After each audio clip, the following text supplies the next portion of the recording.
This is Candace Livingood with Nevada County Now, and today we are going to be learning about pollinators, butterflies and bees, and milkweeds. This is my milkweed garden. Milkweed is really cool. Number one, it's the only thing the monarch butterfly will lay eggs on. Milkweed. No milkweed, no monarch butterflies. Right now, their numbers have dipped down. Every year the Xerces Society does a count of adult butterflies in the overwintering areas along the California coast. Over 249 different overwintering areas. They have volunteers that go in and count the butterflies. I have no idea how they do that, okay? But this year, the numbers just came out. It's a little more than 12,000 adult monarchs. Now keep in mind, in 1994, I believe, when they first started doing the count, there was 1.2 million butterflies that were counted initially. And in the 80s, there were multiple millions of butterflies, of monarch butterflies.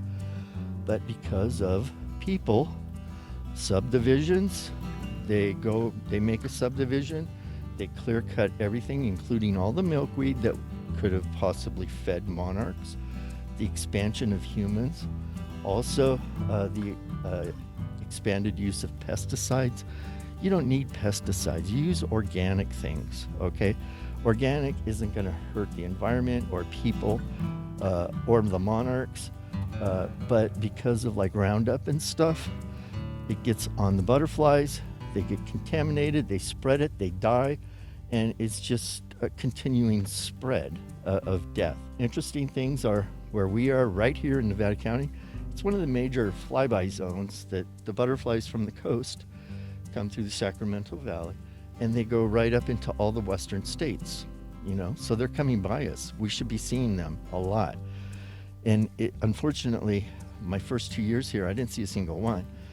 But of course, I have the monarch group, so I give out milkweed seedlings. Last year I gave out over 800 of all 4 varieties. The narrow leaf, the common one, it's Asclepias speciosa is showy.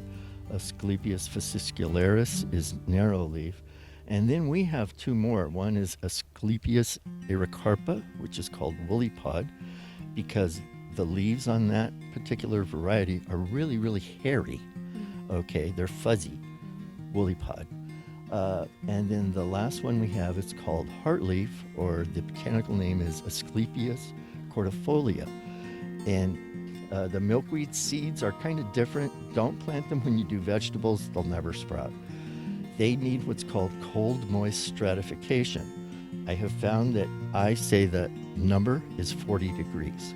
But what I've done here is I had all kinds of milkweed growing, but since they are a herbaceous perennial, they will completely die back to the ground.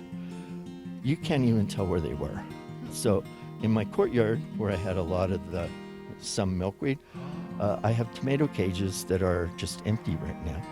It's because I got tired of getting annuals, really pretty flowers, in early spring, and planting them, and then have the milkweed pop up right through them later on because I'd forgotten where I put the milkweed. So now I put a little tomato cage where the milkweed is.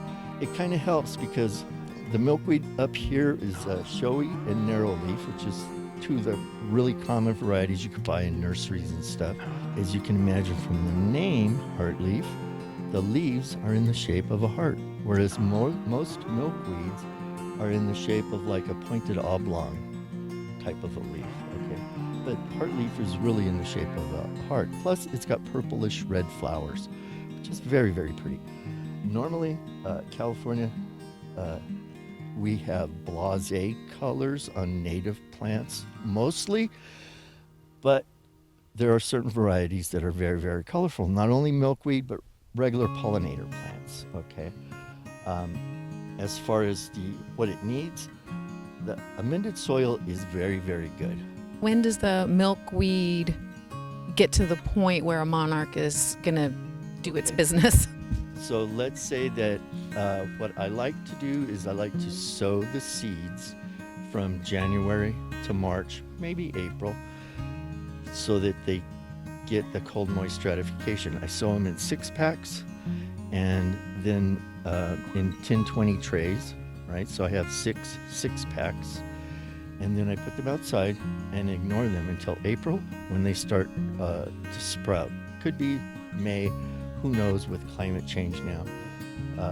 Once they start to sprout, when they get 2 sets of true leaves, then I transplant them into these red solo cups, like 18-ounce cups, and I separate them because I usually plant 4 or 5 seeds per cell in a 6-pack. Because snails love tender, just germinated type green plants. All right, one snail could wipe out your whole milkweed garden in one night if they were outside, exposed to the elements. Don't put them next to your house. They need to be exposed. I would take them and plant them into the ground.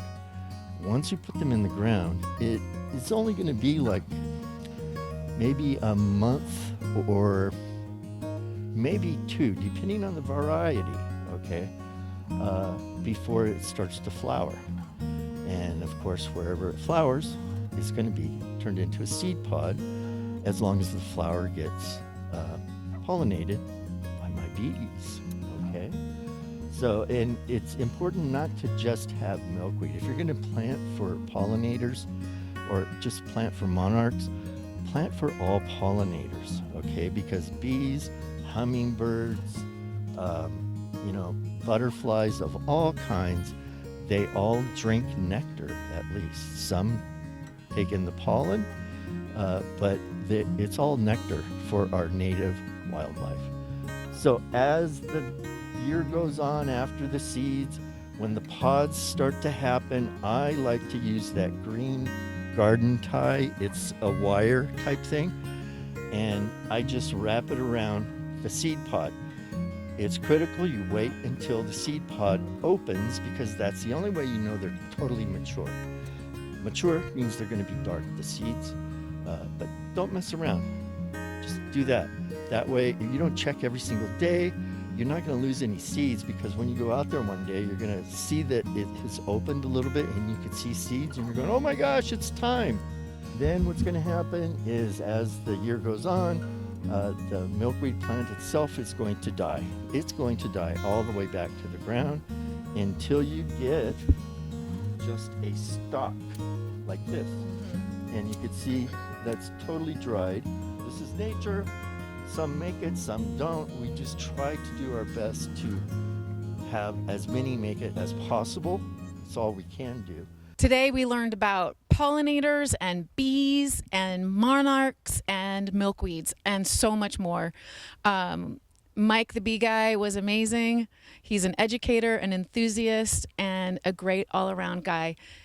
Thank you so much, Nevada County. Stay tuned.